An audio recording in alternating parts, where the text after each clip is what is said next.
দেখুন স্যারের আজকে প্যাচটা যে আমরা লাগাচ্ছি এনার কিন্তু সামনের পর্শনটা কিন্তু চুল আছে, শুধু আমরা মাঝখানের এই পর্শনটার মধ্যে হেয়ারটা লাগাবো। দেখুন জাস্ট আমরা ব্ল্যাক বেসের একটা হেয়ার প্যাচ লাগাচ্ছি। দেখুন জাস্ট এভাবে ধরে আমরা এটাকে টেপিং সিস্টেম লাগাচ্ছি।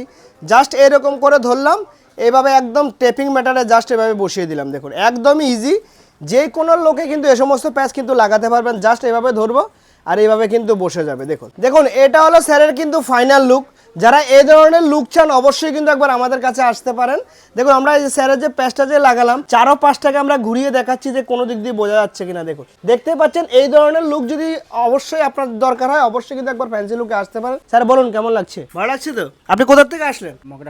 মোকরাহাট ডায়মন্ড হাবড়া থেকে। চলুন বুঝতে পারেন স্যারের সে আমাদের কাছে ডায়মন্ড হাবড়া মোকরাহাট থেকে। যারা এই ধরনের লুক চান অবশ্যই কিন্তু একবার আমাদের কাছে আসুন। আর আমরা যেটা সবসময় বলে থাকি যে সারা ভারতবর্ষকে টাক মুক্ত করে দেবো, সেটার জন্য অবশ্যই কিন্তু ভিডিওটাকে কিন্তু দাবাকে শেয়ার করতে হবে যেন সবার কাছে এই ভিডিওটা ভালোভাবে পৌঁছায়। Thank you friends.